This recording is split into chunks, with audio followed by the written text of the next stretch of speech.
Peace and welcome to the culture here on the Black Star Network. I'm your host, Farajii Muhammad. Thank you so much for tuning in. First, folks, got a lot to talk about.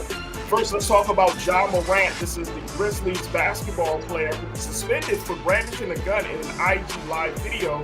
We'll talk about what he did and, more importantly, the burden of black masculinity. We'll have that conversation. Also, let's talk about why it's important for us to fight the self-made myth and how it may save America. The whole idea of pulling up your bootstraps is what some folks are saying is at the root of the destruction of the country. We'll share with you a little bit about what one writer had to say and your thoughts. And then later, we're going to talk about the Office of Missing and Murdered Black Women that was established in the first office in the state of Minnesota. And we're going to talk about that, the impact that it has, and could we see other states employing the same strategy to make sure that our black women are coming home safe and sound. We'll have those conversations and a whole lot more, so stay with us. It's all happening on today's edition of The Culture here on the Black Star Network. Let's go.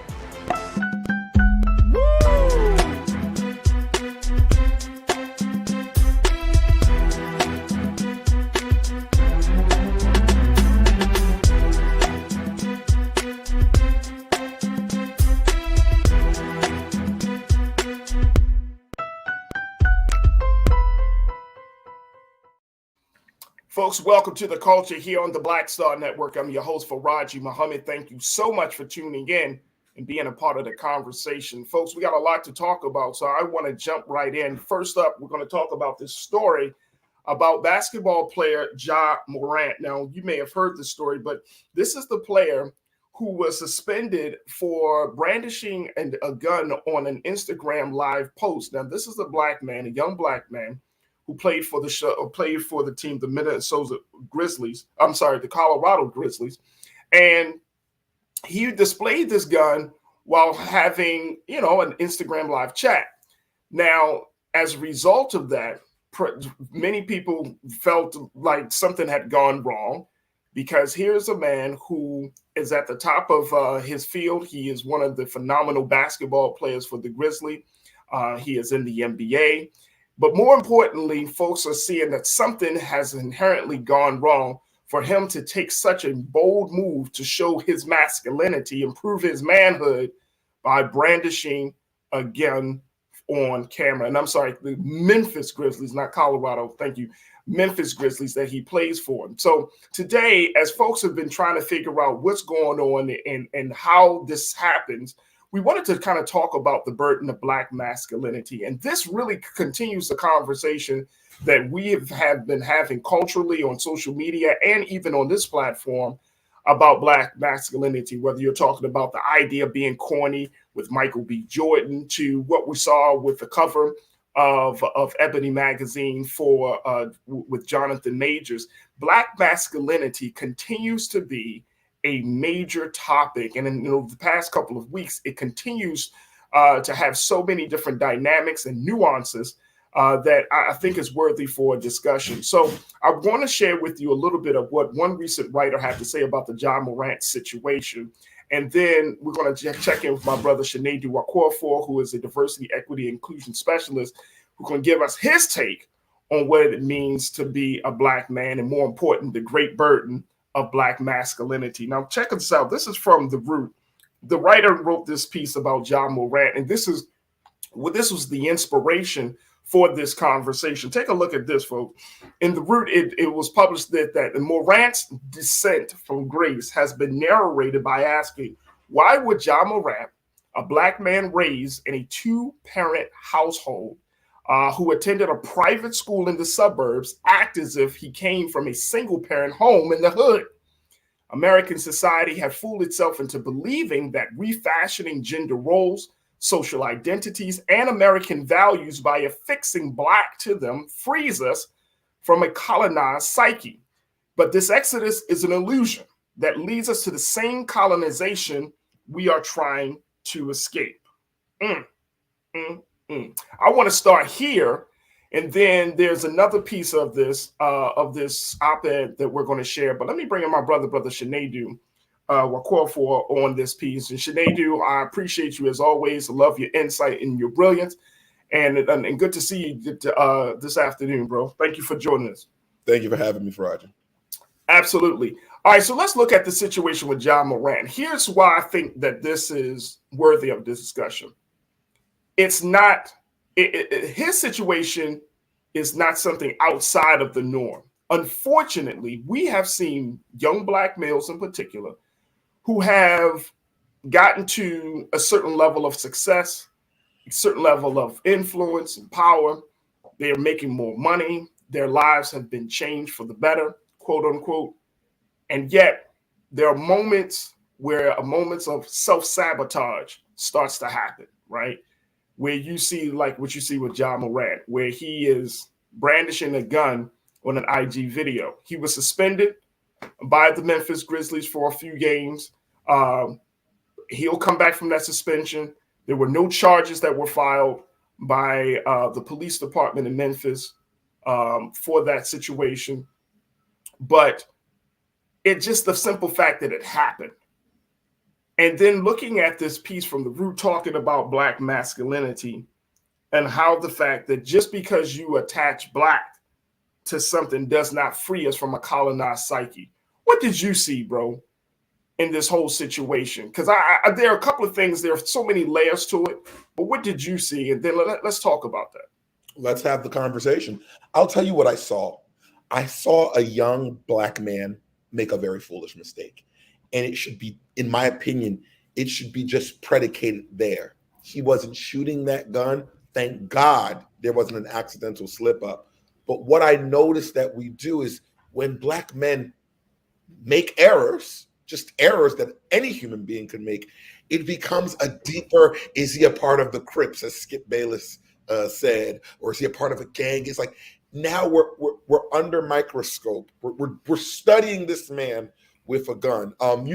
Guns are the major killers of children in this country. No one's studying right. When people actually disengage the firearm into a crowd of people at a church, or a crowd of people at a grocery store, a crowd of people at a school. It leads to no big legislative change. It just leads to a hubbub. But I feel like what is happening is that they're making a mountain out of a molehill. What he did it was not good. It wasn't. It was wrong. But I think he made a mistake. And this is the thing.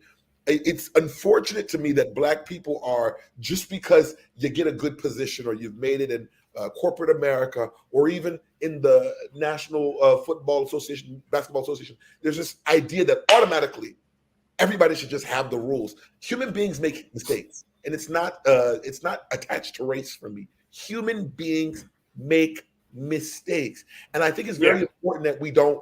Yes, what he did was very, very stupid, and he should have known better. But he might be having a hard time adjusting to his life and where he is and his personal time. Because what he did was his personal time. But I think he has to understand that as a professional who is representing a team, you have to be cognizant of all you do. Well, so, and I agree with that. I definitely agree with that. Now, one of the big reasons why he has came out to say that he's been under some great deal of stress, right? And which I understand. I mean, you're going from one status in life to the next status. You're trying to adjust. You got money that's been thrown in your face. You got people coming up to you. You're the face. You're the new phenom for the team. All of that, right? So you're trying to deal with that, which is understandable. But I do think that it's worthy of some discussion. Because, again, it's not as if Ja Morant is an outlier of the situation. There's a pattern. Now, here's the pattern. The pattern comes from, going back to what the writer for that root piece said, you come from a two-parent home, right? You grew up in the suburbs. You went to school in a private school. These, quote unquote, on paper sound like this is the perfect recipe for a black man to be successful, for a black man to know how to follow the rules, for a black man to know not to make a foolish mistake like this. But there is something in this, Shanadu, where the street life, or wanting to be seen as down, or wanting to be a part of that culture, that subculture of the black community, it pulls on us more than all of the background, all of the good teachings, all of the great opportunities. We still want to appeal to that part. And I think that's interesting. And I think there's a piece that was out there, and I'm sure you probably heard this term, the good black man syndrome, right? The good black man syndrome. And somebody applied that to me one day, and I was like, what the hell are they talking about? And it's like this idea that if you come from a certain place, if you are exposed to certain opportunities, then quote unquote, you really don't have any justification to make a mistake. Because guess what? You have been given the pathway to not be like your other brothers who are in certain conditions. And for folks, and I'm sure you heard us very quickly, that has got, as a young black man in this country, that eats at you. As an older black man in this country, that eats at you. There's always a sense of, or a reminder that you may have, quote unquote, outgrown the hood. I see your face, brother. Oh, I see your face. Oh, I've been waiting. And I'm glad people brought this up. Listen, what you go through as a black person, poor or rich, is actually insurmountable. And people hate when I say this, but remember, we were not supposed to make it after the transatlantic slave trade. We weren't supposed to. And look at us still thriving. I will challenge to say those who are from two-parent households who quote unquote have that quote unquote better lives are the ones that I'm the most curious about, because I'm one of those people. I remember when my parents moved into a very fine, expensive neighborhood with an 18-hole golf course and all that good jazz. And I first went, and it was almost all black people in this neighborhood. And I went to find my first group of friends. And when I found them, I realized that, we all had beautiful, huge single-family homes, but we wanted to be our own gang. We even said it. And I think there's a deeper psychology in that, right? And I think we have to think on that, where when you are a black person in, a bad situation, whether that be financially, socially, economically, the hood, the ghetto, whatever you want to call it, and it's not just an American thing, it's worldwide.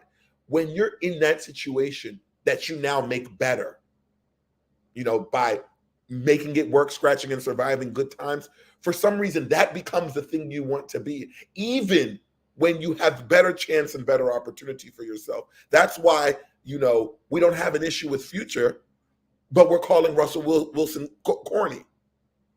That's where those type of ideas and mindsets come from, where we have this skewed set of what it is to be black and cool and black and great. And I noticed, because I was one of these people, where I felt like I wasn't black enough. You have and real quick, and that's a good point. But then there's also this skewed view of what it means to be a black man. Exactly. Where theoretically, you see what I'm saying? Like we are still, and I'm saying we as black folks in this country, we still struggle with that. We still struggle that if, as much as we want to talk about, and I hear a lot of sisters, and we're going to take a quick pause, but I hear a lot of sisters that they want, especially women and just in general, scrolling on social media, I wish I could find me a healed black man, a black man that is not broken. And I'm like,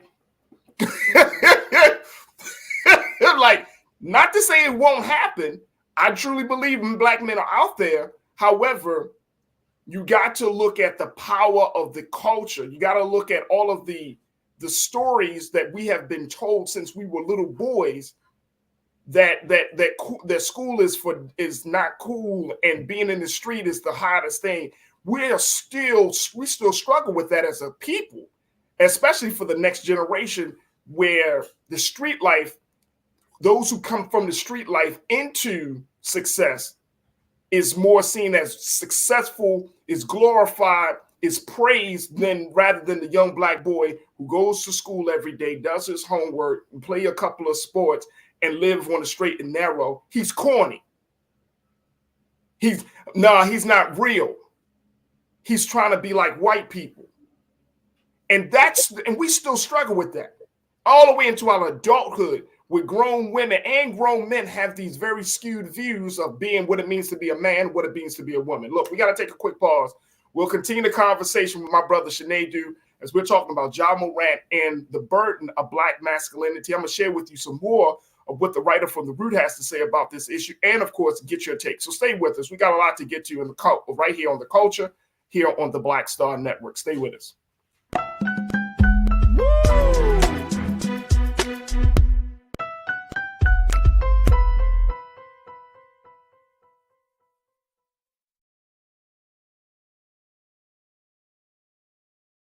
Black Star Network is here. Oh, no punch! I'm real revolutionary right now. Thank you for being the voice of Black America. All momentum we have now, we have to keep this going. The video looks phenomenal. See, there's a difference between Black Star Network and Black-owned media and something like CNN. You can't be Black-owned media and be scared. It's time to be smart. Bring your eyeballs home. You dig? When you talk about blackness and what happens in Black culture, we're about covering these things that matter to us, speaking to our issues and concerns. This is a genuine people-powered movement. There's a lot of stuff that we're not getting. You get it, and you spread the word. We wish to plead our own cause. Too long have others spoken for us. We cannot tell our own story if we can't pay for it. This is about covering us. Invest in Black-owned media. Your dollars matter. We don't have to keep asking them to cover our stuff. So please support us in what we do, folks. We want to hit 2,000 people, $50 this month, raise $100,000. We're behind 100,000, so we want to hit that. Y'all money makes this possible. Checks and money orders go to P.O. Box 57196, Washington, D.C. 20037-0196. The Cash App is $RM Unfiltered. PayPal is R Martin Unfiltered. Venmo is RM Unfiltered. Zelle is Roland at RolandSMartin.com.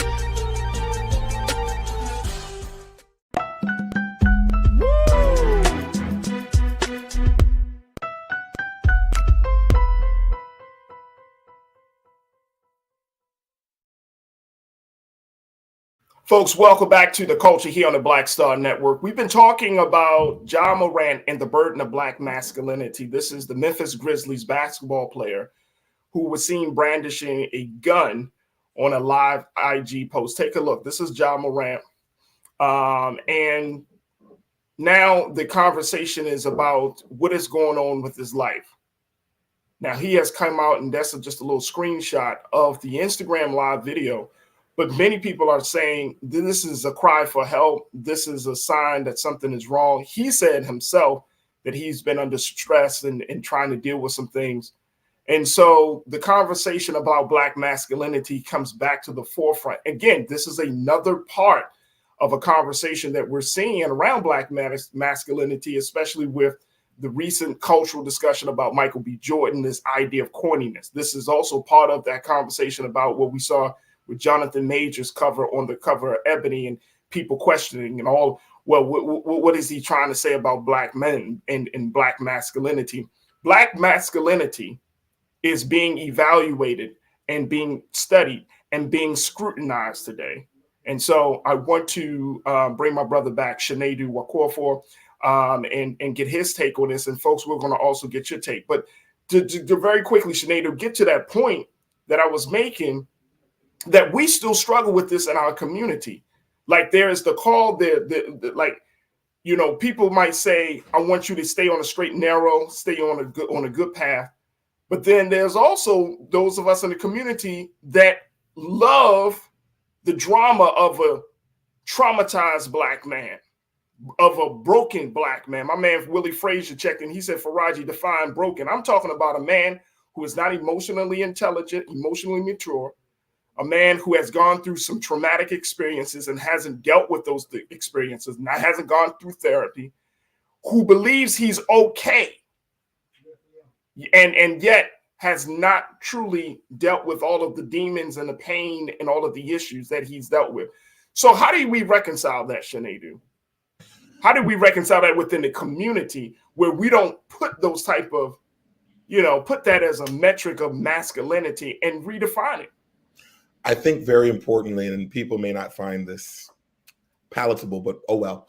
I think it's really, really important that no one in the Black community describe another person as broken, because what is broken is the system. And people don't like to hear about that, but the system has so much effect on who we are. It does. The way one lives is predicated to their attitudes and their actions. That's why you can go to a zoo and walk around in the same confines of a wild animal. You couldn't do that in the safari, in the desert, right? But the environment has now shaped how that animal will act, if you will. Am I calling us animals? No, but what I'm saying is our environment and what we have sustained,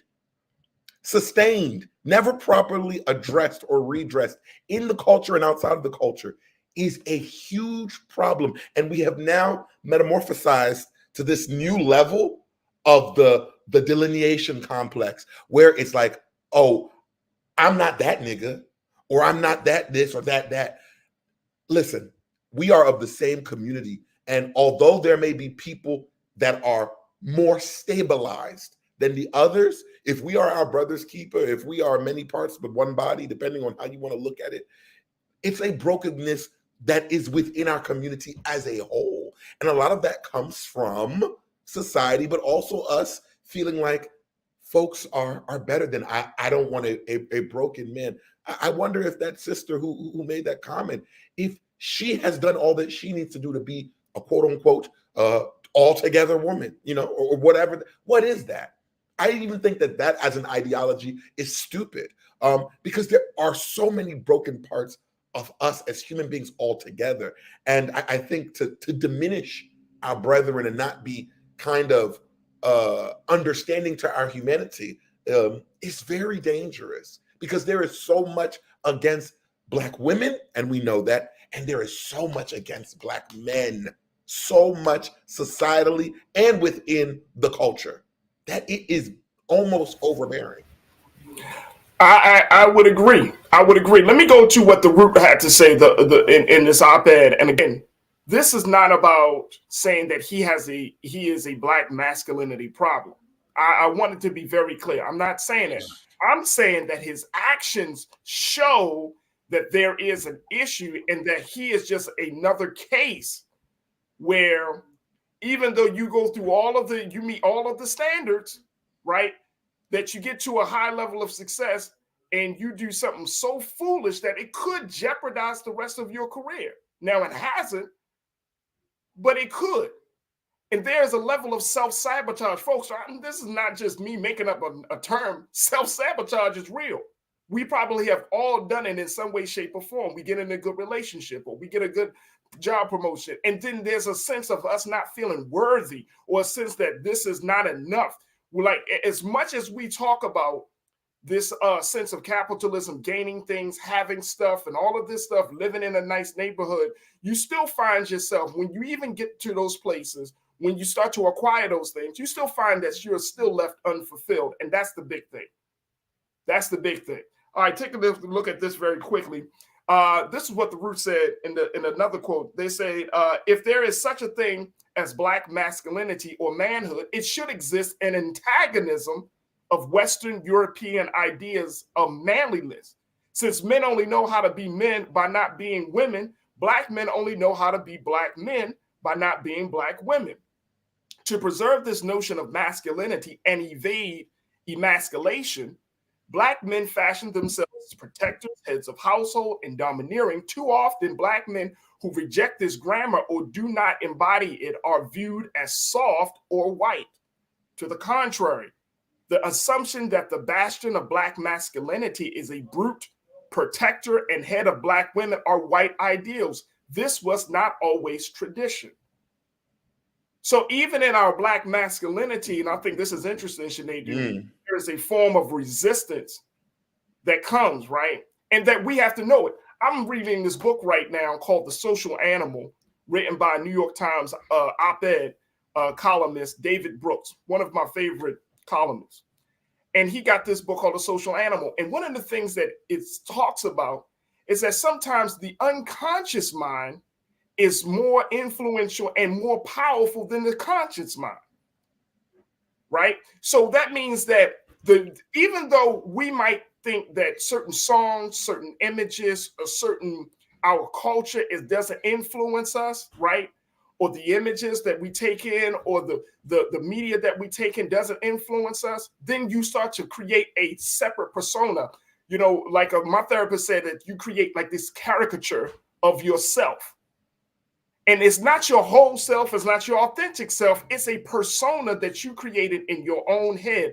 And it's a hell of a thing that you see yourself one way, but the world and the people around you see you a different way. And you got this schism between this reality of perception. But I think it speaks volumes.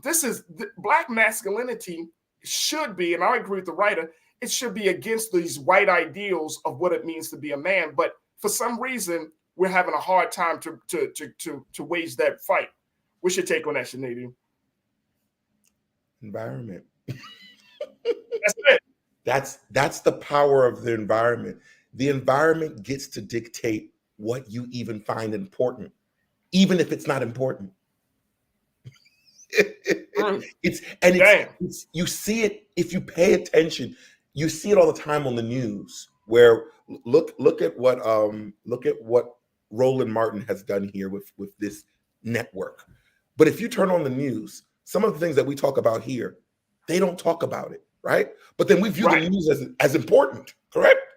That's the thing. We have to be able to define what we are for ourselves. And more importantly, we have to be able to define our Blackness outside of the schisms of what white people do, what Westernization has done, and what we deem to be credible for our collective. Because if you think about it, if we were able to properly dissect and re-engage Black masculinity, comma, Black unity, comma, women femininity, comma, women unity, as it pertains to Black people, then we'd be public enemy number one. But when we can sit within each other and masquerade around and argue, we lose out on a bigger story, the bigger news, the important news, which is dealing with what is oppressing us. And I think I've said it before, I would love for my people, I would love for us to have these conversations so that we can learn to thrive and not survive. We are great survivalists, and we need to upgrade that mindset into thriving. And I think a lot of the conversation of Black masculinity or these things that are happening are because of survivalism. Because now, a lot of, like you said, a lot of Black folks are not growing up in some of those certain situations anymore, but they still feel compelled to be in those places to garner and boost themselves. Rest in peace to the dead. But I said that when, was it Takeoff died? I said that. I said, my goodness, we have not gotten to the place where even when we're in a better situation, where we continue to go higher rather than go back. That's a problem. We got to discuss it. And that's why we need to have it. I know some of my culture crew, y'all saying he didn't do nothing wrong. It was dumb, but he didn't do nothing wrong. But in the big scheme of things, why do a Black man who's making millions of dollars pull out a gun on video? Why does a Black man who's making millions of dollars put himself, who's hanging out with his friends at a bowling party? Now, that's not nothing wrong, but you got to understand that you at a different place in your life. So certain elements are going to be attracted to you just as much as the positive. You got the negative elements. It's a pattern. It's not that they've done anything necessarily wrong, but it's a pattern that we feel like we have to keep upholding. It's a behavior that we have to keep upholding. And that's my pushback.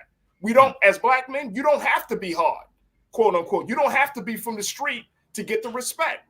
It's a pattern that needs to be disrupted. All right, folks, we got to take a quick pause. When we come forward, let's talk a little more about what's happening. I got a great conversation lined up for you about this whole idea of self-made. Are we really self-made? Can this country say that we are self-made? I got something for you to say. Nope, that's not the case. We'll have that conversation up next here on The Culture, right here on the Black Star Network.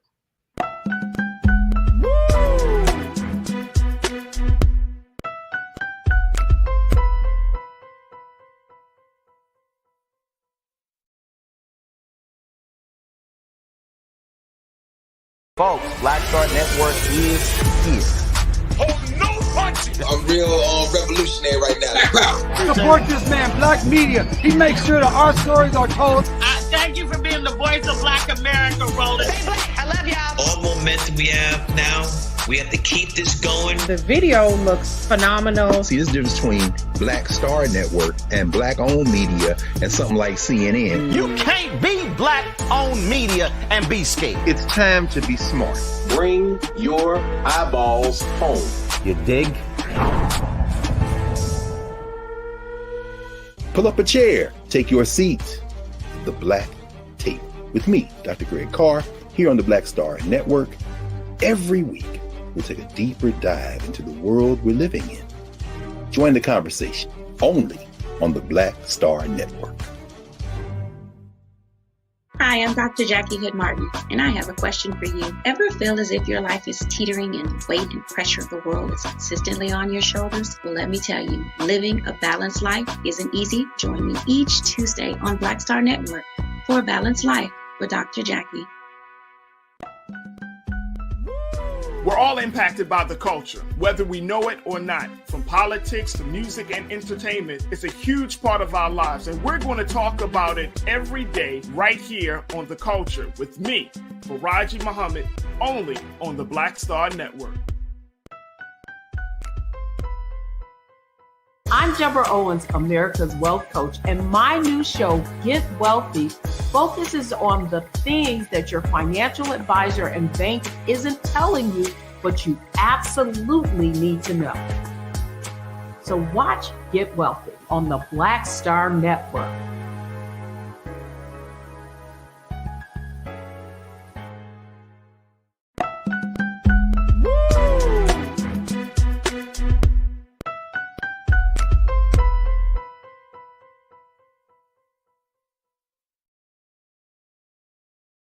All right, folks, welcome back to the show. For the second conversation for today, I wanted to talk about this idea of being self-made. This comes from another piece that was written for the New York Times, talking about the influence of this idea of being self-made, pulling yourself up from your own bootstraps, and why. And I'm putting this out there, why this may be one of the key reasons as to why we're seeing the fall of this country the way it's going. And I think that this is important to have because, again, this is another cultural piece that we have held on to since we were children. We've always told children that it's important for them to be independent.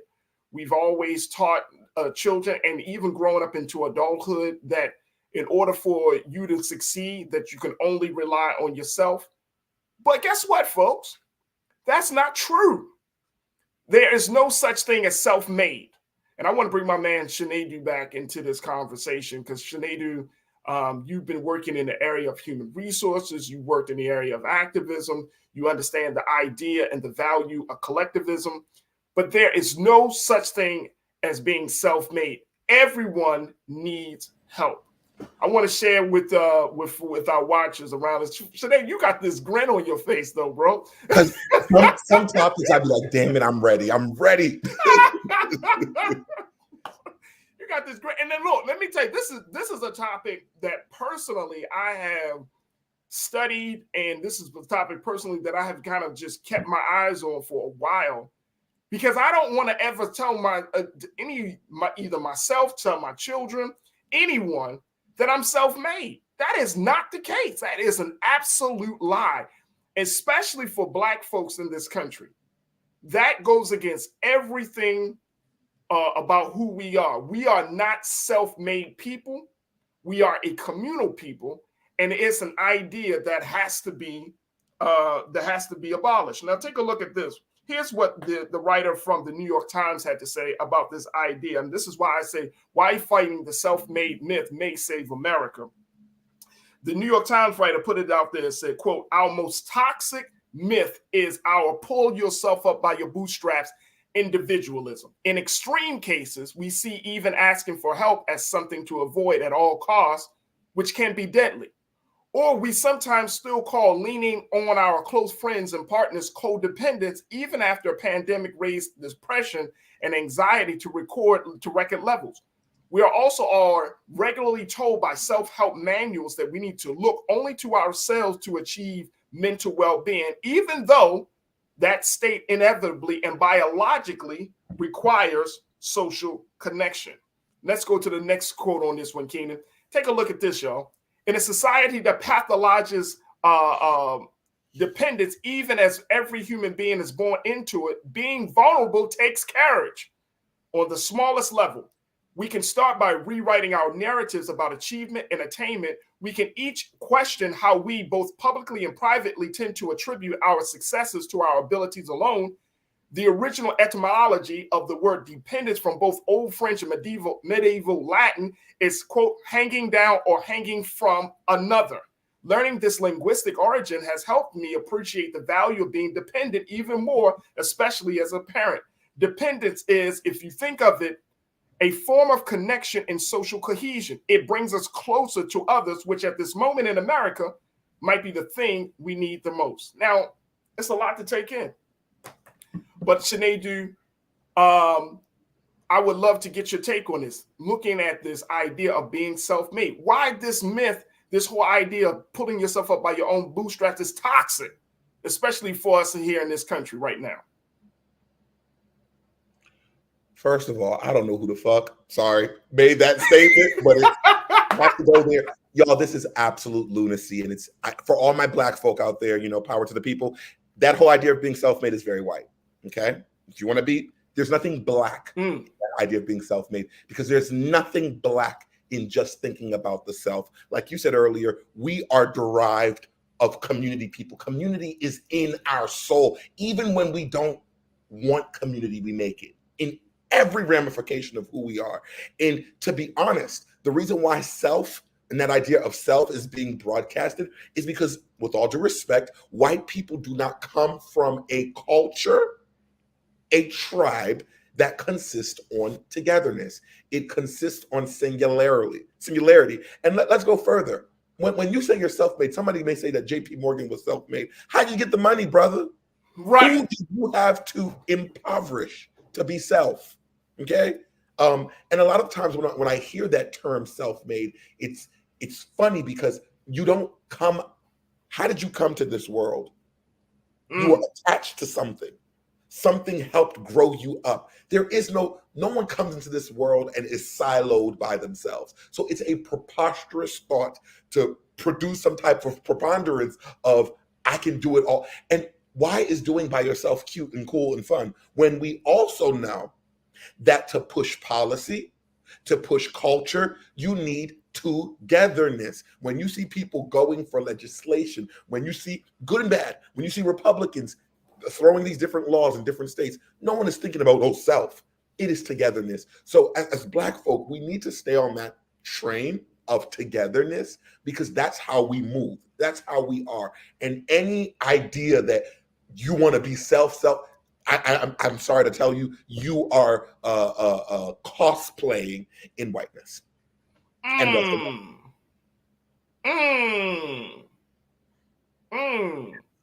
Okay. Hey, look, I push back on it big time. Real Brooklyn, you say, Farajii, no one can give you, this is from Real Brooklyn. He said, Farajii, no one can give you ambition. That is something that is the foundation to success. To me, ambition is the platinum standard for success. And to me, that is the definition of self-made. However, that's the definition of drive, your ambition, you being able to but being self-made, it's absolute lunacy. I'm gonna use Sinedu's word. It's lunacy. Because every step of your growth and development, somebody is there to push you along, to support you, or to carry you in some cases. Every step. You get a new job, somebody said, you know what? I see something in you, I'm gonna give you this opportunity. You get into a more fulfilling relationship, somebody took a chance to be in a relationship with you. You move into a different area. Somebody said, you know what? You will be perfect, a great neighbor for this neighborhood. Everything. There's always somebody giving. And here's why we should push back on it, folks. because the very essence of being dependent, we look down upon it, we frown upon it. But Sinead, you work in human resources. What is the biggest number one trait that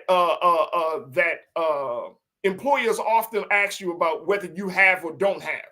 And guess what it is? Are you a team player? Can you collaborate? Can you work with other people? This is stuff. And see, this is why, certain things of the culture has to be looked at, examined, and even just totally removed, because it's like, you want me to be a team player, but you want me to have this quote unquote rugged individualism. You want me to think about myself. You want me to always consider my interest first before the interest of the we and the whole. But that's the first thing they ask you so how do you work with people? I always say this, and I'm a tech guy. Go ahead. I always remind people of many things that you see in I use a computer as an analogy. It is it's one thing that you're doing when you're on the computer, but it's a connection of many things. Okay. Like they say in the Bible, we are many parts, we are all one body. Like, we have to be careful. And I bring this up, especially as a DEI practitioner. I bring it up in the space where I say we have to be careful in how we promote this idea of self. I bring it up all the time. I said, because we promote an idea that we know our business doesn't even follow, right? And we've seen that before, where, we've used, not us, but where the Bible was used as a tool to do this to one people, but not that to another. So I always remind people that idea of going down that road is not only exclusionary, it's inaccurate. It doesn't work. And I think sometimes you have to step outside of what the world is and what you see and what you this and that. And remember that at all times, no matter how big you get, whether you get Oprah big or Kanye big or OJ big at one point, when all of those people are going, those people that we just mentioned that you may look at as, oh, they're self-made billionaire, who propels their spirit, who moves them when the earth is coming down on them? It's a collective, it's a group. And in the workplace in particular, I make it my business to make sure that, as it pertains to African Americans especially, and this is not to be discriminatory, but I remind them, I said, when you all are linking up at the water cooler or laughing or somehow find each other at lunch, it's not an accident, it's innate. It's innate, it's ancestral, it is in your blood, it's who you are. I think what happens is America monetizes this idea of, I can do bad all by myself. And it is absolute bullshit. Absolutely. Look, we got to take a quick pause. When we come forward, Chris Big, I saw your comment. I need to address it. Real Brooklyn, I see you. I'm going to address that. Tiana, you said individualism is killing our community. You can't be a part of any community if you're only thinking about the individual. That's how deep it goes. Because, Chris, you said it. You said, Farajii, you might be thinking about this way too hard. I'm not thinking about this way too hard. I'm just tired of seeing people putting their own interests above the interests of the we, their own interests, the individual interests over the interests of the community. Chris, you said it. You are thinking about self-made way too hard. Nobody who's self-made believes that they exist out of pure divine creation. But guess what? They promote it. They make us believe it. They would make us believe that they are blessed with this just phenomenal gift, right? At the expense of everybody else not getting a gift. So if they don't actually believe it, then why is that such a part of the cultural fabric and, more importantly, the teaching of this country? If they don't actually believe it, then we wouldn't be saying it. Even in the Black community, man, you got to pull up your own bootstraps. Look, we got to take a quick pause. When we come forward, more conversation about it. Stay with us. It's The Culture on the Black Star Network.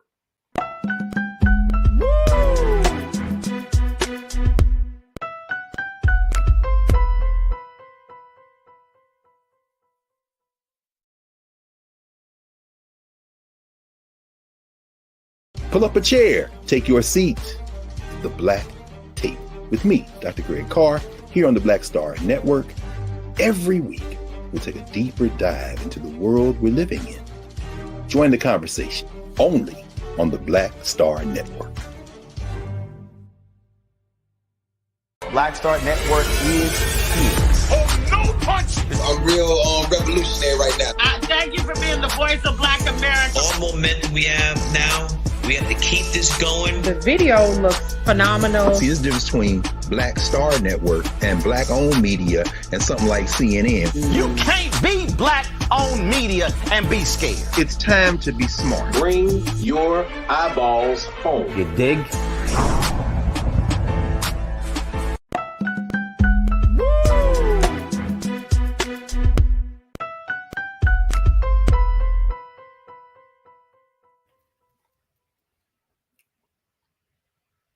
Folks, we welcome back to the show. We've been talking about this myth of self-made. Why fighting self-made, this myth may save America. This is coming out of a New York Times piece that I just recently read, and I was thinking about it, and I said, you know what? It permeates from the individual all the way up to the country.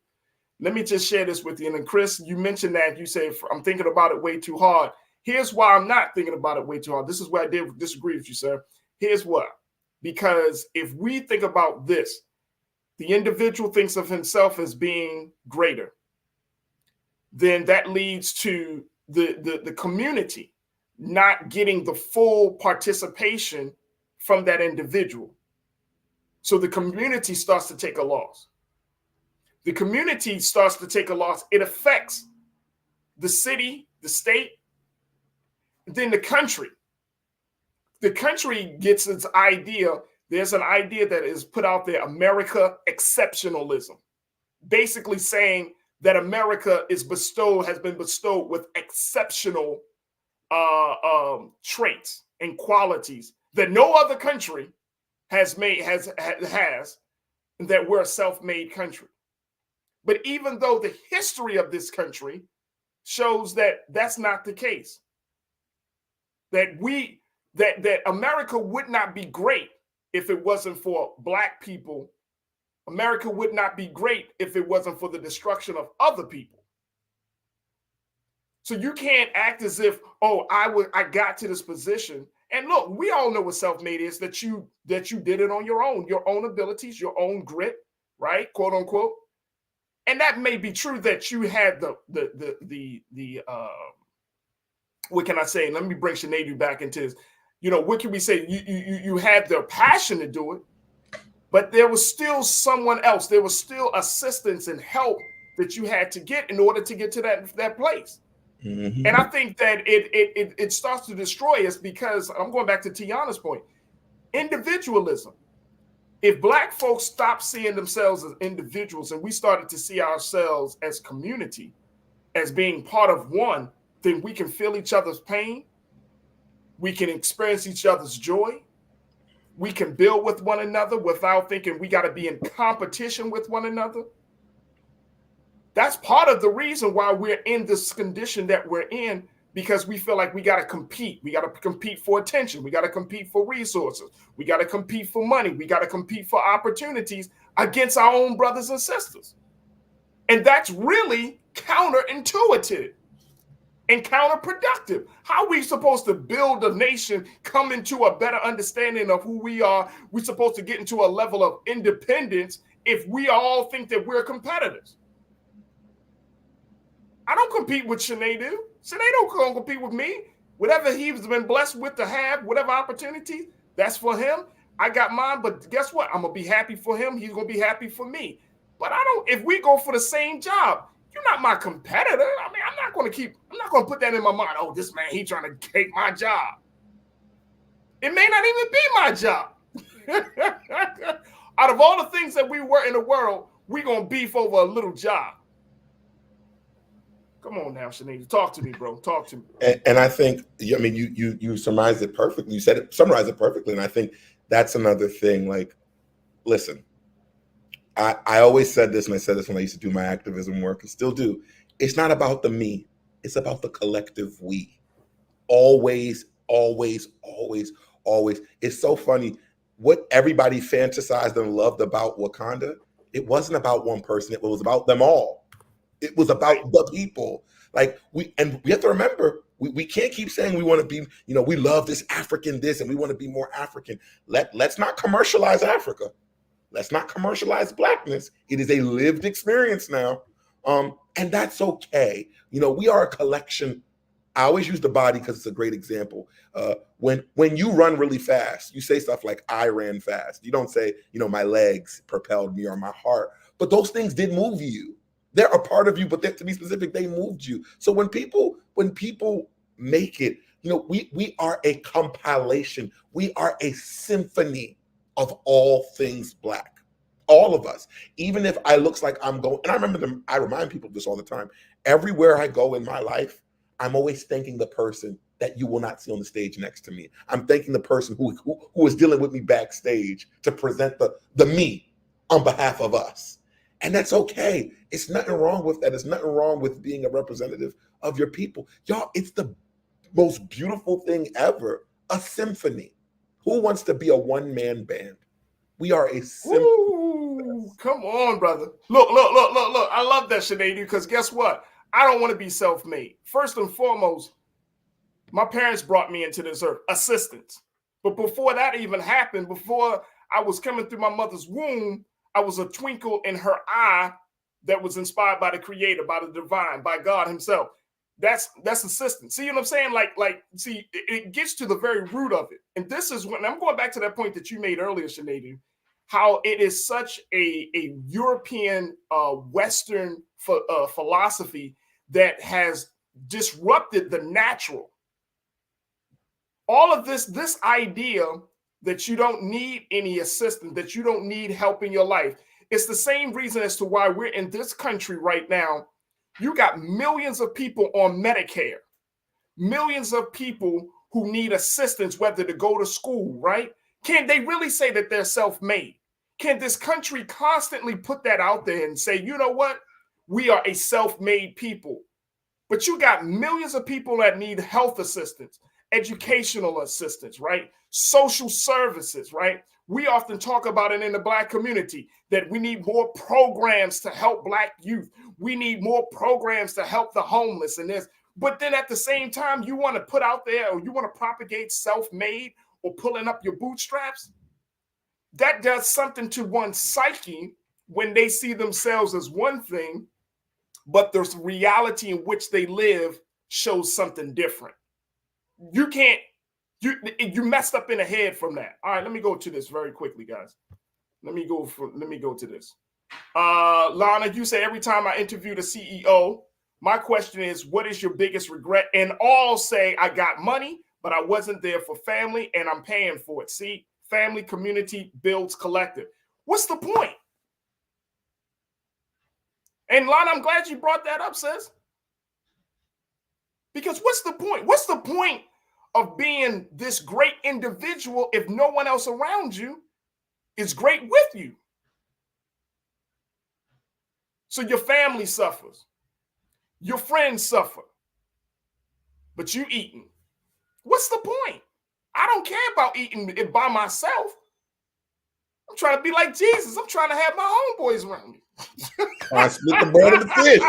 Trying to split the bread and fish. I'm trying to eat with all the people that came with me.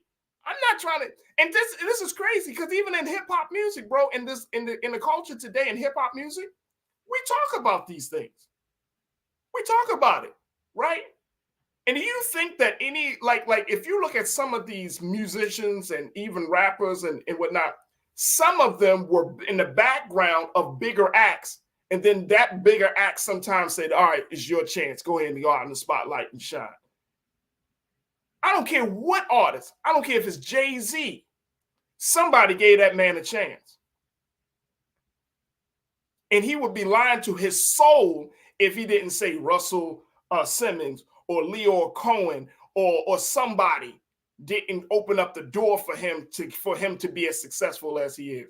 Look, we do ourselves a disservice when we start to deny the natural self. Come on, man. Come on, man.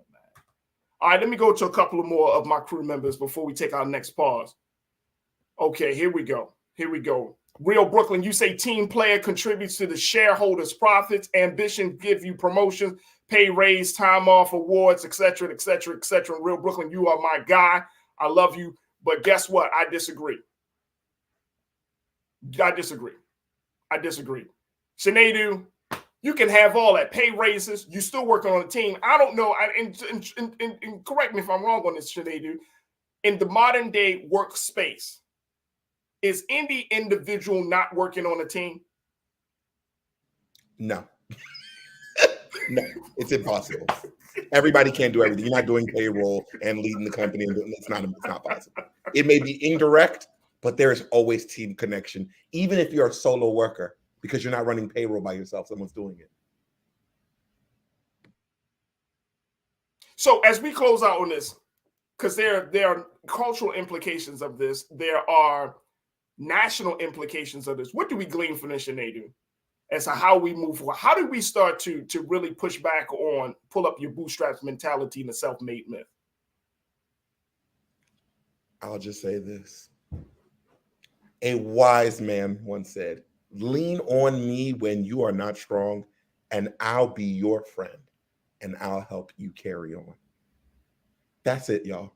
We can lean on each other. We can lean on each other for strength, for greatness, for excellence. And there is nothing deplorable about that. That is who we are. There's nothing wrong with it. It doesn't have to always be in moments of super successfulness.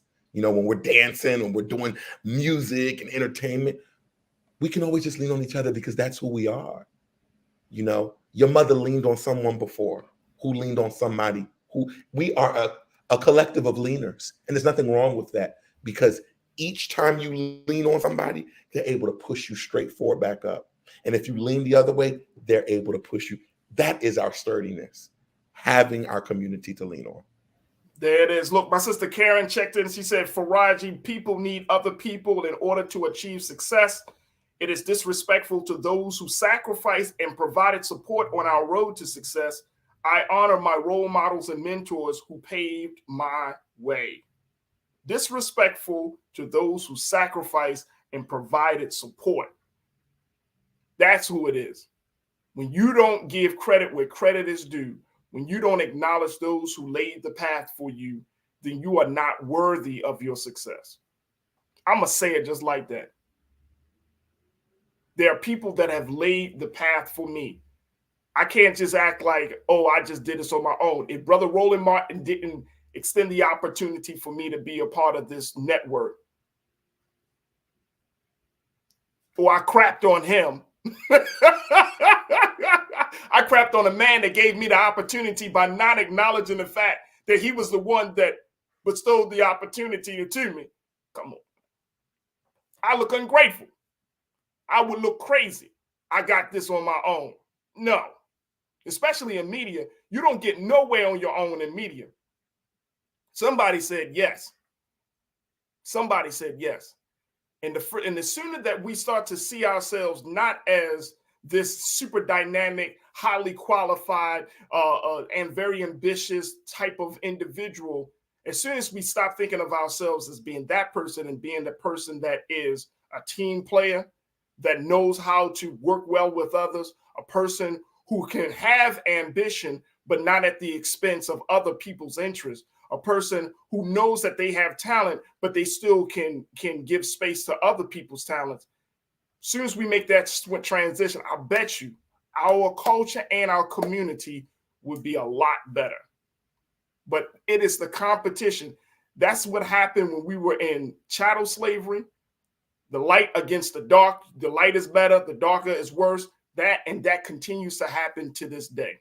Sinead, my brother, I appreciate you, man. Thank you so much for your brilliance, your intelligence, and God willing, we'll look forward to reconnecting with you next week. Inshallah. Thank you for having me. Absolutely. All right, folks, we got to take a quick pause. Up next, we're going to talk about how in the state in Minnesota, they have established an office for missing and murdered Black women because they felt like, guess what? Those women's stories aren't being told well enough or are not being heard. We're going to be checking in with my sister Zai Richardson to get her take on this and so many other comments from you. So stay with us. It's The Culture here on the Black Star Network. Hatred on the streets, a horrific scene, a white nationalist rally that descended into deadly violence. White people are losing their damn minds. As an angry pro-Trump mob storms the U.S. Capitol, we're about to see the rise of what I call white minority resistance. We have seen white folks in this country who simply cannot tolerate black folks voting. I think what we're seeing is the inevitable result of violent denial. This is part of American history. Every time that people of color have made progress, whether real or symbolic, there has been what Carol Anderson at Emory University calls white rage as a backlash. This is the rise of the Proud Boys and the Boogaloo Boys. America, there's going to be more of this. Here's all the Proud Boys, guys. This country is getting increasingly racist in its behaviors and its attitudes because of the fear of white people. The fear that they're taking our jobs, they're taking our resources, they're taking our women. This is white fear.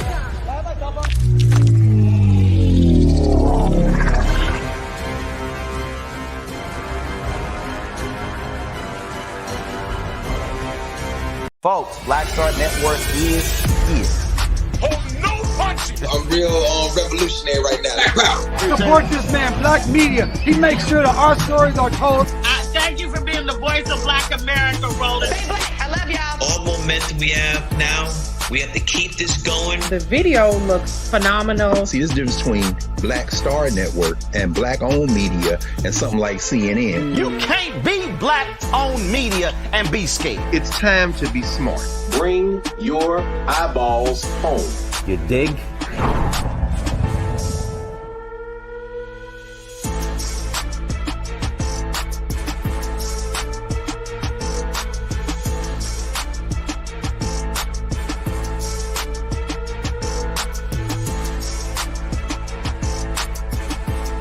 When you talk about blackness and what happens in black culture, we're about covering these things that matter to us, speaking to our issues and concerns. This is a genuine people-powered movement. There's a lot of stuff that we're not getting. You get it, and you spread the word. We wish to plead our own cause.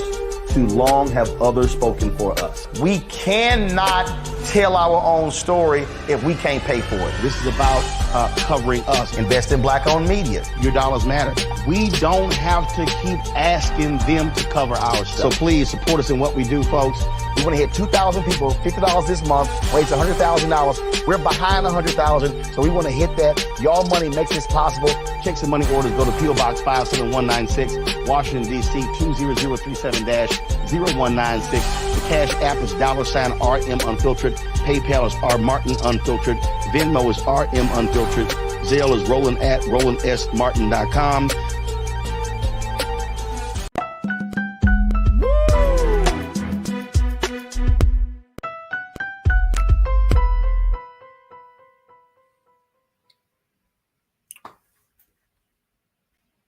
Folks, welcome back to The Culture here on the Black Star Network. I'm your host, Farajii Muhammad. All right, I want to switch gears to have a conversation about what the state of Minnesota is doing to address the issue of black women who are missing or black women who are murdered. They have now decided to move forward on a progressive piece of legislation that would institutionalize a space for the recovering and for the healing of our sisters. Legislators in Minnesota are hoping to establish what they call the nation's first of its kind organization to investigate the disappearance of number of black women and girls in the United States. And this is the number that is disproportionately high compared to other women of other communities. Now take a look at this, and then we're going to bring my sister Zai Richardson into this. This is House Bill HF 55. Here's what the bill said based on the latest report from the Root. It says that this bill would create the Office of Missing and Murdered Black Women and Girls, and it was approved by the Minnesota House on February 20th by a majority of 110 to 19.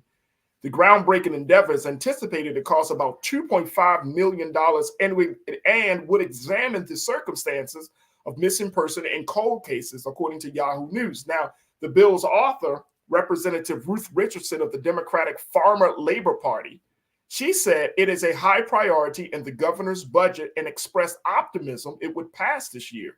In her opinion, it's a blueprint for a national response. She says, we are hoping that we can help to lead the way to ensure that Black women and girls are extended the same protection and the same support and the same energy that we see in coverage of other cases.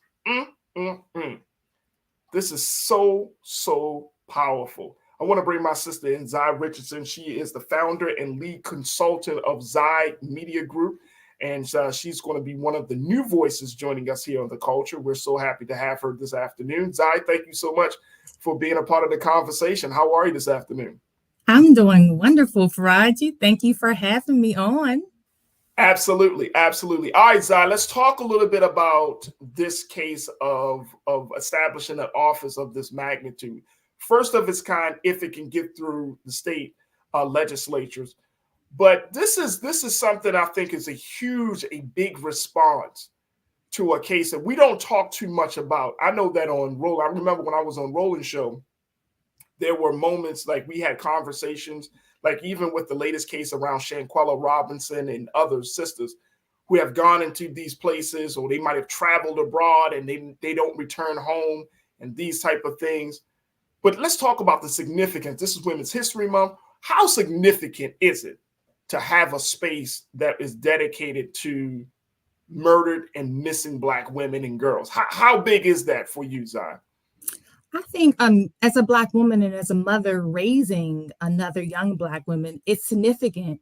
And I really applaud Representative Richardson for really championing a particular issue and really bringing attention to create legislation and an office that is designated and created for the purpose of finding out the root causes of why Black women and girls are missing. But I also want to say that it's just frustrating that in 2023, there's an over-reliance still on government and elected officials to identify a problem that in the Black community, we know it's a problem.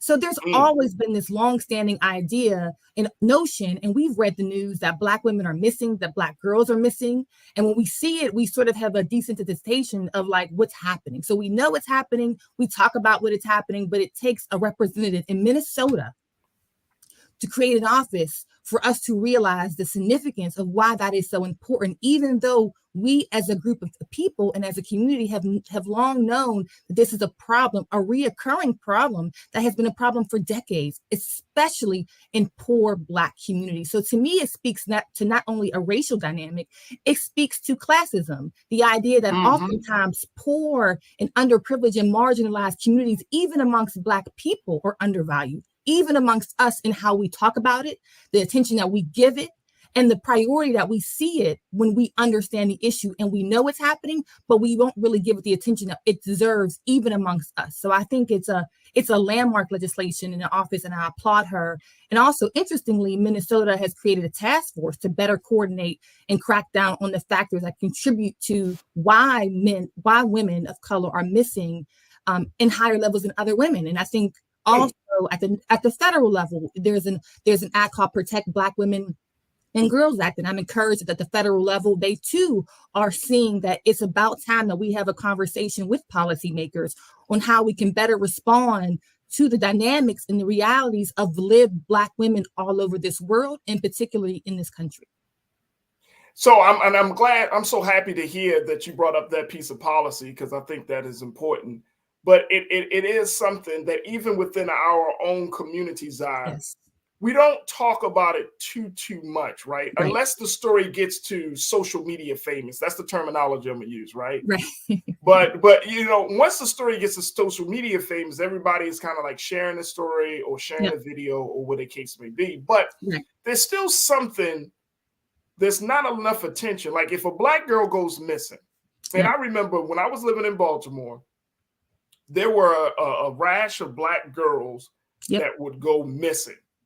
And I'm thinking to myself, like, I mean, we kind of talked about it in Black media, we discussed it, but the pushback is very shocking, because there was like, this pushback was like, well, these girls are probably street or sex workers, or these girls probably went with some man, or they just ran away. And it's like all of these other excuses, instead of the very real possibility that these girls could have been kidnapped, these girls could have been harmed or murdered. These girls can be thrown into the human trafficking sex trade. All of these other things, like it was always like this victim blaming versus and victim shaming versus, no, they infringed upon it. How do we break out of that? How did we change that? I think, there's a couple of things that are tangible causes for why that happens. I think when we really want to be honest, the way white supremacy and the way patriarchy shows up in Black communities is that it shows up by a devalue of Black women. And so I think what has happened unintentionally to sort of a Black Lives Matter movement, and really historically, all the movements that have really led to significant progress for Black people, there has been a laser focus on rights, mistreatment of Black men.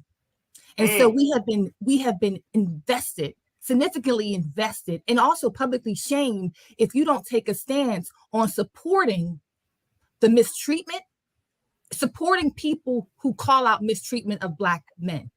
And so we understand that. And so there's like this social pressure in Black communities to recognize that, yes, Black men are disproportionately impacted by policing.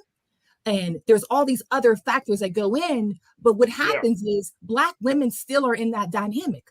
Black women are still a part of that conversation. And so what has not happened is that same sort of attention, that same focus and call out has not happened. So you have to have a say her name just to bring it to the forefront. But I think what has to happen is Black people have to recognize that devaluation of Black women has happened in Black communities with Black people, because that's how white supremacy and patriarchy has showed up for us. And when we recognize that Black women and Black girls need just as much support and focus and dedicated resources to be successful, that's when we can say collectively that we can turn the table and we can pivot. And I think a realization in conversations like this is certainly a start. An office that Representative Richardson in Minnesota has created is certainly a start. And I think all those conversations help us with an awakening that this is a reality for us. And I just think that unintentionally we cascade Black women aside. And I also think that's an idea that goes back to slavery, this idea that the values and the perspectives and the choices of Black women, we have to always be the secondary or the assist role. So when we're always assisting, it becomes that our values, our wants and desires become secondary to the primary of the man. And it's not a matter of either or, it's a matter of both. I'm not on here to say that men are disposable and women are go roar. What I am on here to say that both have unique circumstances that are demanding and requiring and deserving of attention and support, and one is no better than the other. And unintentionally, what has happened is that the desires and the wants and the focus. So the issues of Black women missing, it can go as an undercurrent doesn't get the attention necessary because the value of Black women becomes unnecessary.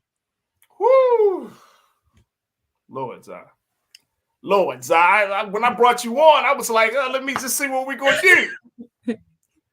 But no, let me tell you something. And here's what, and I know that my crew, they may not like what I'm about to say, but I got to keep it 1,000 with them.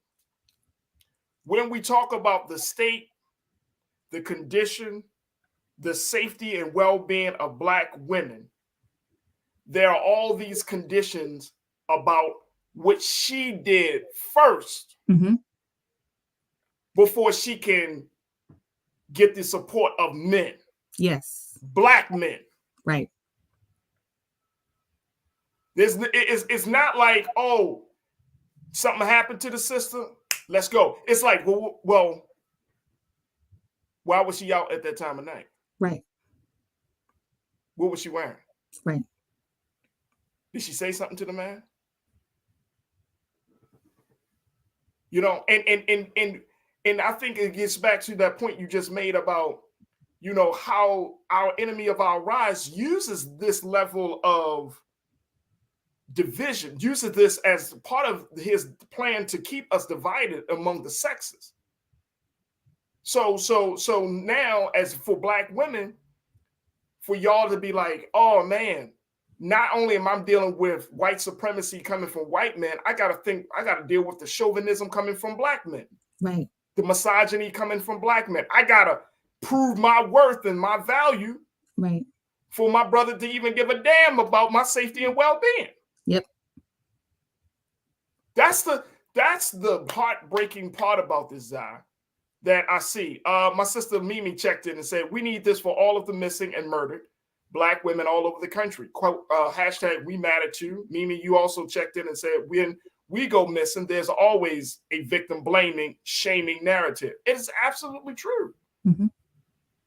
It's absolutely true. And let me go and real quick. Let me tell you how sick it goes. Yeah. Let me tell you how sick it is. If the woman that's missing is an attractive woman, then we take interest. Physically attractive, we take interest.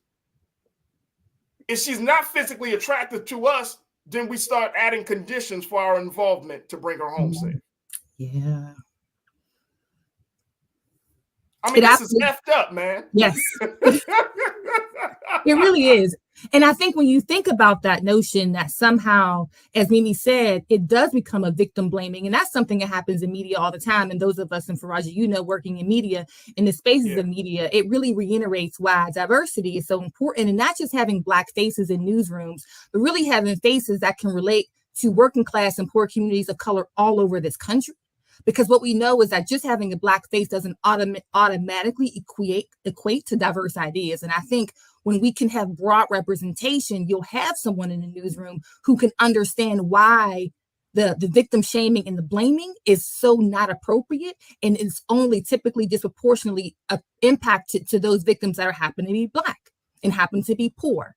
Or what they consider poor based off of, as you described, there becomes this complexity of attractiveness of the victim and the victim's background. And what you have to know, and for those of us in media who are of color or who are Black women and men, what we typically do is we anticipate that victims are going to be mishandled and inappropriately discussed. So we have to mitigate that on our end. So in my work, I always try to make sure that I anticipate that's a likelihood, because I'm aware of the dynamics in newsrooms that are primarily covered and staffed by white men, especially at the executive producer levels, the news editor levels, and the EP levels. Those historically have been in those positions.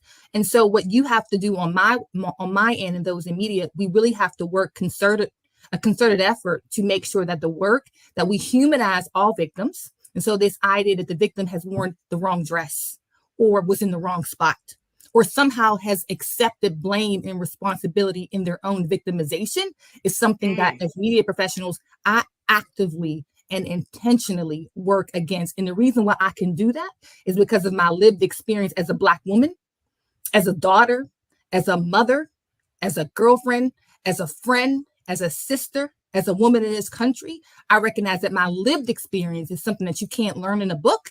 It's something I didn't learn in college. It's something that my experience in my lived experience along with living in this country has shown and taught me. So it's created a sensitivity that you can't get unless you have lived it.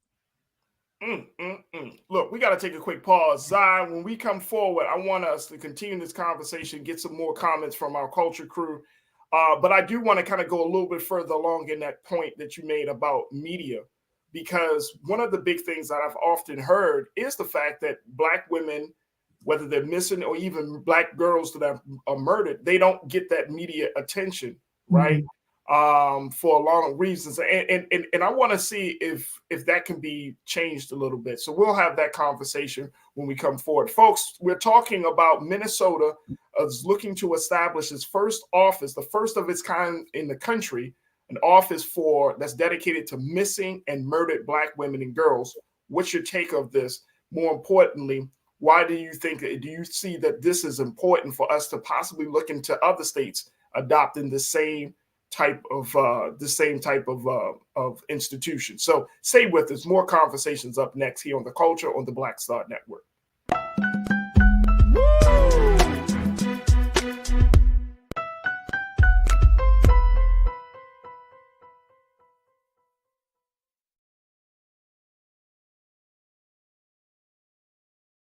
hatred on the streets, a horrific scene, a white nationalist rally that descended into deadly violence. White people are losing their damn minds.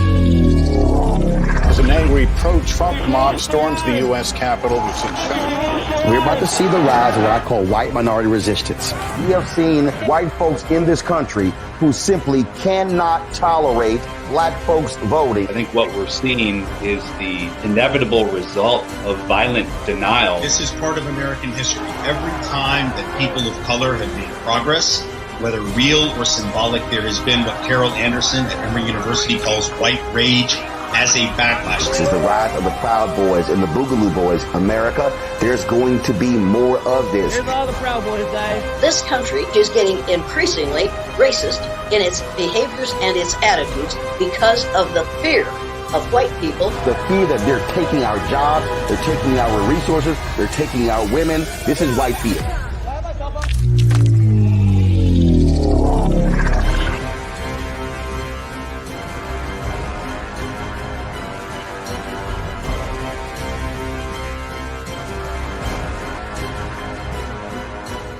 Black Star Network is here. Oh, no punch! I'm real revolutionary right now. Thank you for being the voice of Black America. All momentum we have now, we have to keep this going. The video looks phenomenal. See, this difference between Black Star Network and black-owned media and something like CNN. You can't be black-owned media and be scared. It's time to be smart. Bring your eyeballs home. You dig?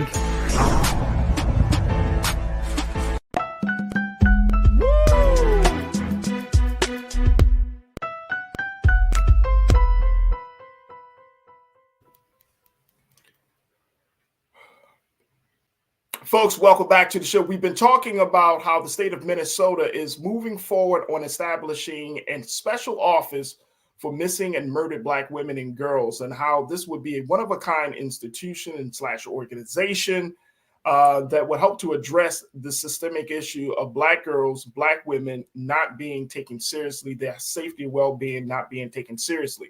We've been checking in with my sister, Zai Richardson, who serves as the founder and lead consultant of Zai Media Group, to give us some of her insight as to why this latest bill in the state of Minnesota is so important and why it should be duplicated around the country. I want to hear from you, though, folks. Make sure you post your comments in the chat and let me know your thoughts about this idea. More importantly, how do we change the dynamic of taking the news of one of our very own, a sister, a little girl that is either murdered or missing? How do we take that seriously enough that we make it a huge, huge deal? Zai, I want to bring you back into the frame on this, because by you working in media, you talked about, the attitudes that the executive producers and the editors and the pretty much the leadership in media, whether you're talking about paper or you're talking about television or even in digital spaces, how they don't see how they make these decisions to only give, a 1-minute blurb about a missing Black woman or a missing girl, but they might give 2 to 3 minutes, which in news time is like a whole thing. They give you a whole package. They give you a reporter on the scene. They'll talk about the person. They'll talk to the person's family. There's a whole thing. And we know that. Mm-hmm. But, it's like right now I've came across the story going back to my sister, Shanquella Robinson, who's missing and dealing with that situation. How there are a number of Black women groups, and this is crazy, but there are a number of Black women groups that are advocating for the Biden administration, for Vice President Harris to intervene into the situation, intervene in looking into and then investigating the situation. But the fact that Black women have to advocate for themselves, that's the part that gets me, Zai. Mm-hmm. Yeah. But it starts with the narrative in the media. And so how do we make this important for not just Black folks, but how do we make this important the same way it's important when a white woman or a white girl is found missing? And y'all remember John Benet Ramsey? Yes. That story kept going on. They got documentaries, and this is the little girl that was, so I think she was like 3 or 4. She was kidnapped and missing. Oh no, she was killed, I think it was.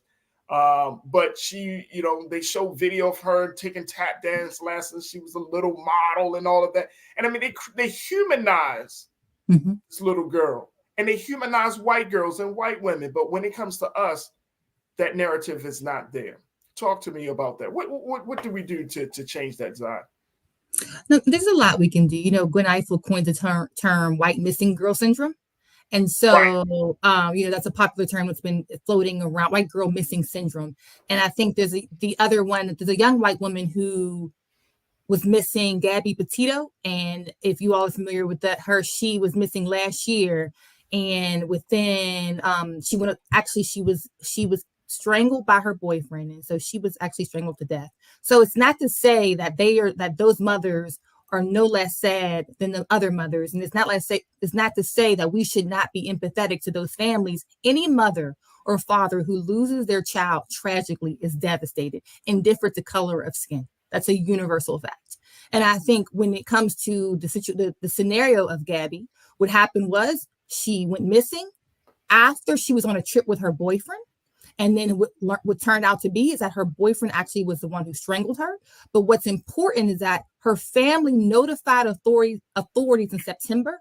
The authorities had a press conference, which means the local police department held a press conference the same month that she was reported missing. And then in that same month, the news cycle was swirling about Gabby. So most of us, not even familiar with what was happening, it was on our Twitter feed, it was on our Facebook feed, it was on our Instagram feed, and it was in our news feed. And it became a popular conversation in our local news as well as our national news. And so I think what happens is when it comes to Black women and Black girls, when we become missing, it's not that we are not reporting them, because what we know is that even though we can say the data says that 100,000 Black women went missing over in just in 2020, we know that's just what's being reported and tabulated in the numbers and the data. Because as an actual data set, it's likely missing a significant portion, because the numbers are never always reflective of marginalized communities. So there's always a group that's just not reporting, or they're reporting, but it's not populating up to have the recognition that's included in a larger data set. And so I think what that speaks to is it speaks to the importance of organizations and advocacy groups and local organizations to recognize that just as much as we can organize for hashtags and we can organize around Black men, when they are arbitrarily and unfairly murdered by police officers, is the same way we as a group of people can organize around missing Black women and children.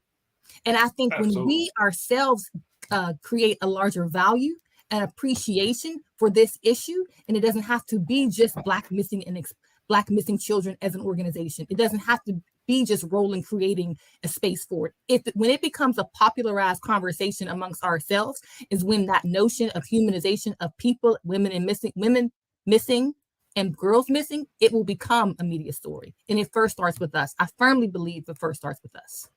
Absolutely. And I want to get back to the data that you mentioned, because this is, I want to put up some data here. And I'm glad that you brought that up, because for our data scholars out there, sometimes folks need to see the numbers to understand how serious the situation is.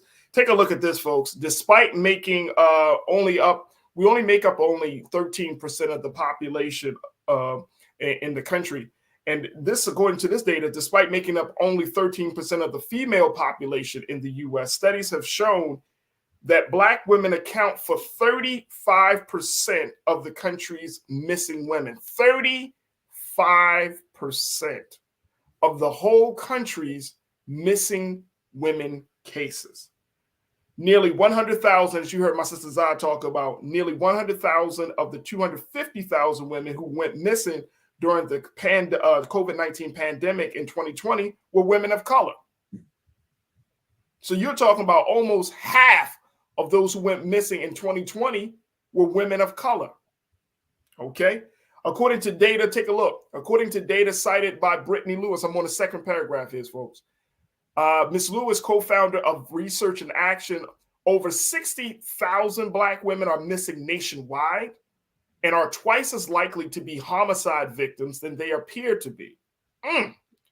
Experts claim that cases involving missing Black women and girls remain open for 4 times as long as cases involving white individuals. So the cases stay open longer. We are the majority, Black women, almost the half of the cases. Many of Black women are being are found missing. 60,000 Black women are missing at least once, missing per year. It went up real high during the year of the pandemic, which is absolutely like, we need to really take a look at design and see, well, what happened during a year when everything was shut down, right, that you got this many Black women who were found missing. Right. If we were off the streets, if we were quarantining at home or we were shut down in the house, how did all these Black women go missing in a year of the pandemic of 2020, folks? Mm-hmm. And then let's look at the implications of that on the larger community. If you got all these Black women missing or all these girls missing, what's the future of the community? Mm. They can't reproduce. They're not there to provide the nurturing and the care. And I'm sure some of these sisters had children. So then you got to deal with the psychological trauma that child that 1 child, 2 child, 3 children may have had to go through because their mom is no longer with them in their lives. Mm-hmm. I mean, the implication, the reverberation of this situation is so big, it disrupts the community on a fundamental level, Zai. And that's why and it's not just mentioning, oh, so-and-so's missing, so-and-so's missing.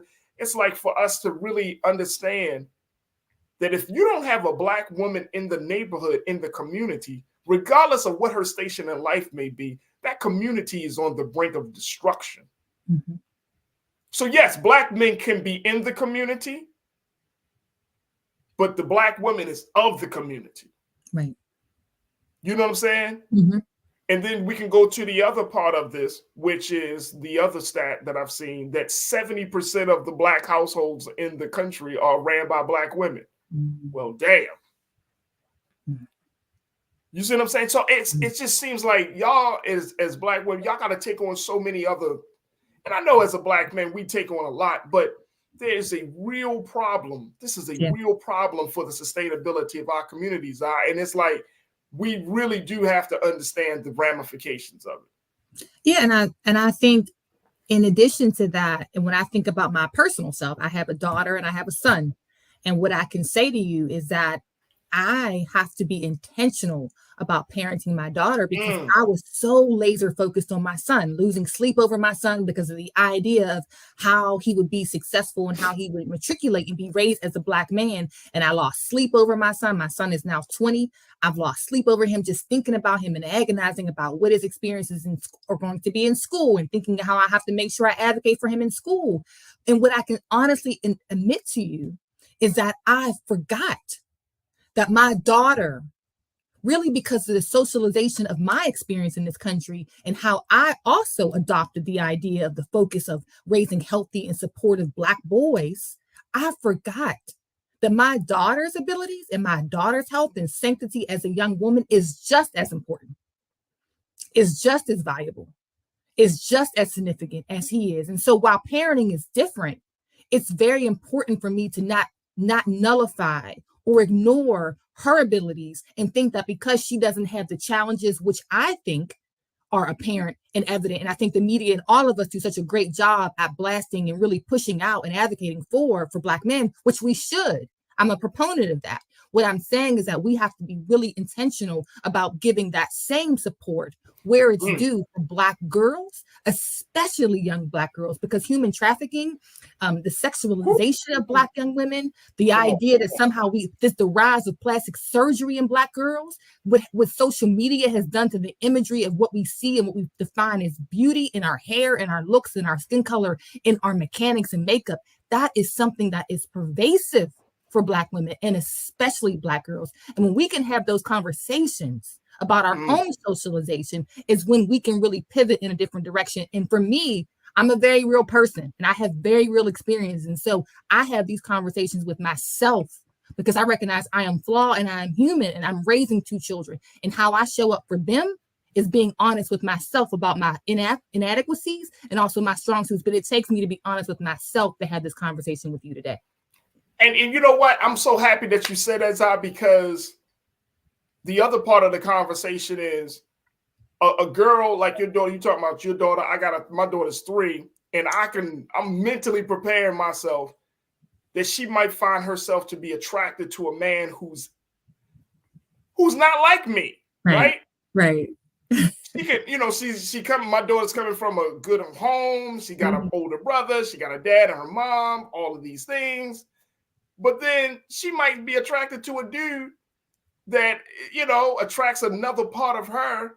And next thing you know, he's taking her down into a space where she wasn't expected. And that conversation needs to be had. We do put so much emphasis on Black boys to the point it's like, oh, okay, we need to kind of like watch him grow and make sure he lives and doing all the things. But that little young girl, she'd be like, he kind of cute. I mean, she's taking in the media stuff. Yep. She might be attracted to the street life's guy in the whole nine, right? But we don't know. Yep. And having those conversations is absolutely essential, because it is those situations that can bring a girl into a space where she gets wrapped up with a dude. She's sitting in the car. He doing time for prison because she didn't know that the car had drugs in it. We hear these kind of crazy horror stories of women who get wrapped up with one man and how that one man has taken them down a path of destruction and despair. Mm-hmm. And we need to have those conversations a lot more. Folks, I got to take another pause. Zai, if you can, I wanted to shift gears in a little bit, but I wanted, if you can offer some resources about how we do have these conversations, because you also have come out of the law enforcement space. You worked with the former state's attorney and all of these things. So help us to come up with some ways or some resources on how we can address this issue. 1 or 2 things if you can. So we'll have that part of the discussion up next. And folks, I got to talk about Yara Shahidi, how she has been chosen to be Black Tinkerbell, and people are still upset. They're saying, you know what, Disney, we're tired of this. We said make original content, not just plop Black folks into white-centric stories. The dude, folks got a point. Stay with us. Those conversations continue on the other side of the right here on the Culture on the Black Star Network.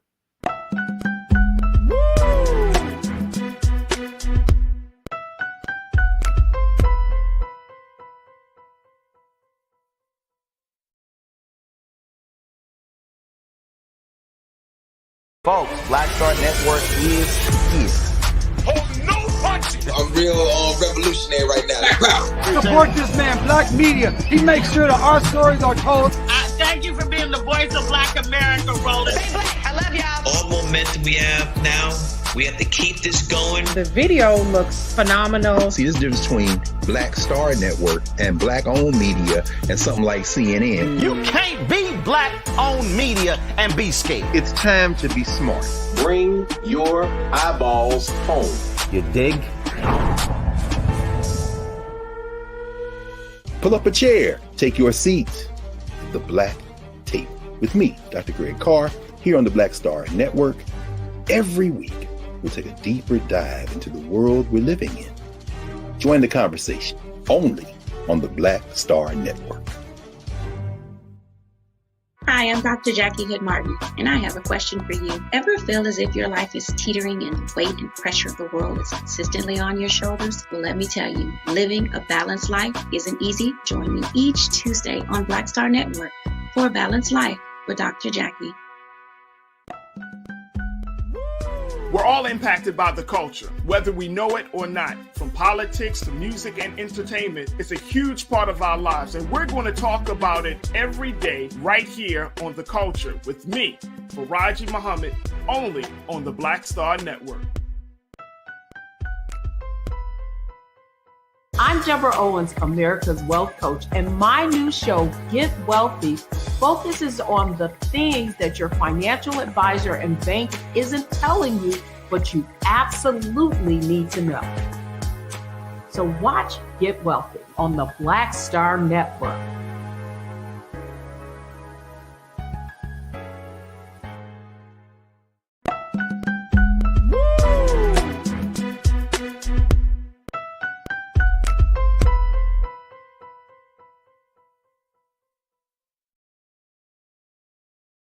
Folks, welcome back to the show. I want to bring my sister Zai Richardson back, who serves as the founder and lead consultant of Zai Media Group. Zai, very quickly, I know that you have been working on this issue along with some other issues relating to Black women and girls. Is there any particular resource that you would recommend that folks can get more information either about the complexity of this issue, or if they just want to help and give their time to try to do something to address this problem? Yeah, I think that Black and Missing is a wonderful organization that you can really just Google, and it will tell you. It's basically an advocacy organization that focuses just on this topic, singularly focused on this topic alone. And I worked with them about a year ago because in Baltimore, Akia Eggleston is a case of a young Black woman who went missing and was missing for 5 years, and the person who has been charged with her murder was just charged this past year after the case had stalled for 5 years. And so who I worked with, I learned about Black and Missing, and they were incredibly responsive. They were very supportive, and they have a host of resources on their website. They talk about legislation that's being sponsored. So if you're looking to learn about the issue, it's a great place to start. If you're looking to learn which legislation or which states are doing what, it's also a great resource for that as well. And if you yourself have a family member who is struggling or been a victim of crime just in general, every single local prosecutor's office, most offices have a victim and witness services department, and they are designed and created specifically to advocate on behalf of the family of the victims. And that can be whether or not it's a person it doesn't matter the crime, but every prosecutor's office has one usually, and every police department has one usually. So I would say if you are a victim of crime or you're a family member and you feel lost and just need help, you can always start right in your city individually with those two offices, from the prosecutor's office as well as from the police department's office. Real quick, when the prosecutor look at cases like this, like you saying for that case in Baltimore, 5 years, 5 years. Do you find that the consequences, the penalties, are they stiffer because of the nature of the case, because it is like a kidnapping, murder case, or is it just, how is that handled by the state's attorney's office? Well, generally, it becomes a matter of what charges can be brought on a case that we know has been swirling for several years. Also, it becomes a conversation about, are there cooperating witnesses? What evidence is provable? What evidence still exists after so many years? So they then have to go back and piece together what was already publicly known and then figure out whether or not the statute of limitations is passed. And then there becomes a legal conversation about time limits, what's available, what's permissible, what's provable, and what charges match the actual crime in the estimation and the analysis of the prosecutor. So that all those conversations happen. And generally, the reason why I say that it becomes a dual fold between community and elected officials and the government is because when people are more likely to not only sort of like act like what's happening is just sort of a girl going off with her boyfriend, or a girl just being loose and just being, a teenager being a teenager, then people are more likely to report it. And then when police go and interview people are more likely to be honest about where they feel it was not just in the situation of a girl going with her boyfriend. And I think a lot of that happens where cooperation becomes a challenge, but also when the police themselves see that there's a value in the community, they will then have to also see this person was valued. So then, unfortunately, it becomes a greater value for them as well. And generally, what happens with the family of the victims? How do they respond?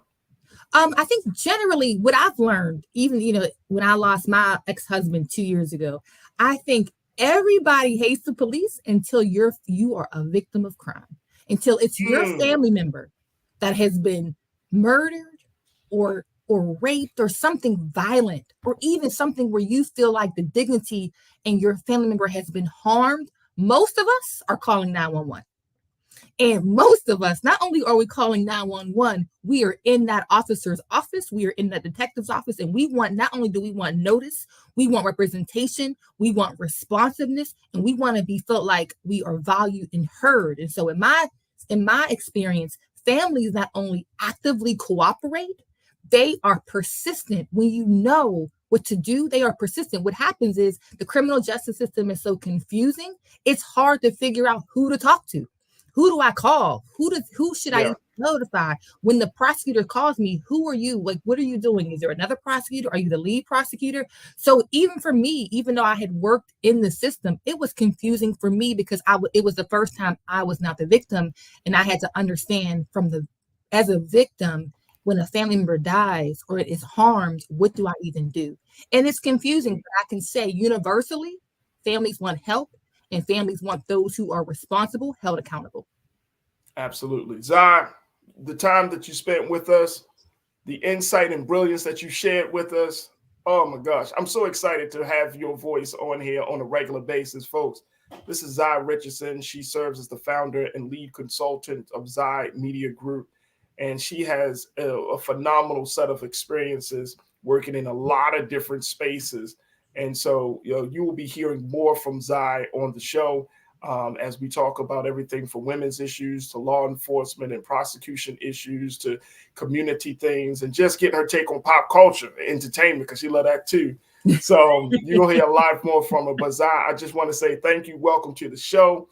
And God willing, we'll reconnect with you next week. But I appreciate you for speaking on this topic of Black women who are missing and murdered. And with the state of Minnesota, my hope is we can get this thing rolling in other countries. I mean, other states. Yes, man, it would change the game tremendously. It would change the game tremendously. Zai Richardson, thank you so much for being so good for the culture. Talk to you soon. Thank you. Absolutely.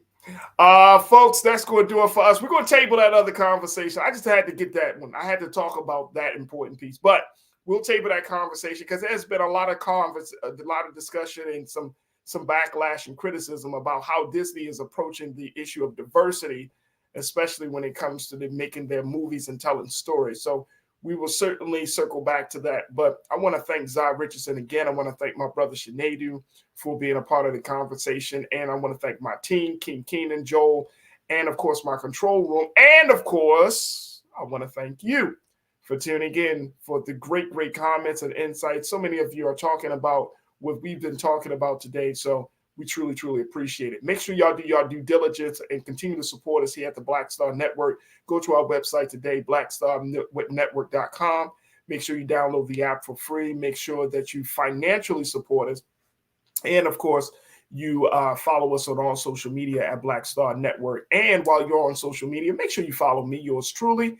I'd love to connect with you. You can find me at The Real Farajii on Instagram, and you can find me on Farajii at Twitter.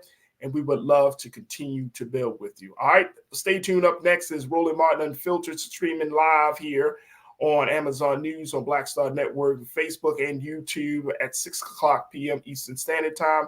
But as always, folks, remember this: never be afraid to challenge what's wrong. Stand for what's right while being yourself in the process. God willing, we will talk tomorrow for another exciting edition, very informative edition of The Culture right here on the Black Star Network. Talk to you soon. Peace.